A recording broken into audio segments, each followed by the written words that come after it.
came home from work and found my younger brother sitting on the kitchen floor. He looked terrible. His eyes were red, his hands were shaking, and before I could even ask what was wrong, he looked at me and said, "I did something really bad." I thought he had gotten into trouble again. Maybe another fight. Maybe he had lost his job.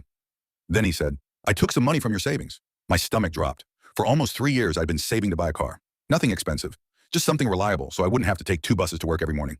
I kept the money in a separate account. The only reason my brother had access was because months earlier, my phone had been stolen. I used his phone to log into my banking app.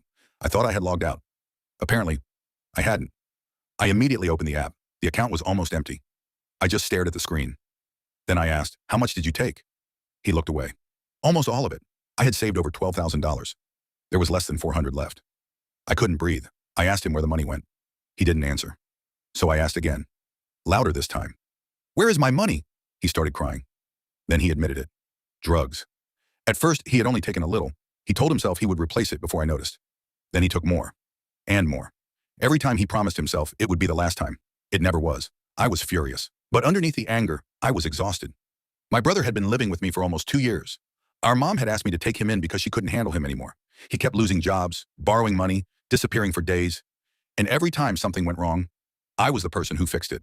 I paid his phone bill, bought his groceries, helped him find work. I defended him whenever our family called him a disappointment. I kept telling everyone, he just needs someone to believe in him.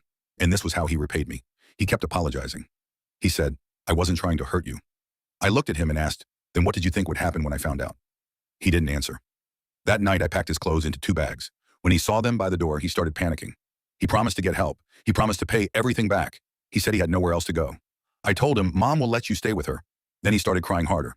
"You know she doesn't want me there." I looked at him and said, "Neither did I at first. But I took you in because you're my brother. I gave you a home. I fed you. I kept giving you chances. And you stole from me while I was doing it." He told me addiction was an illness. And I knew that. I knew he needed help.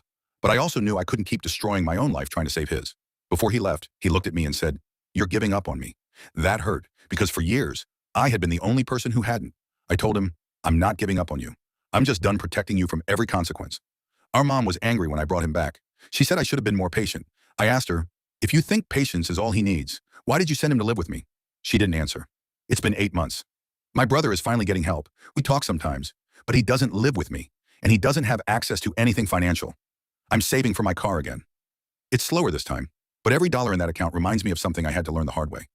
You can love someone, you can support them, you can want them to get better. But loving someone doesn't mean allowing them to keep hurting you. Sometimes helping someone means giving them another chance, and sometimes it means refusing to rescue them from the consequences of the chances they already wasted.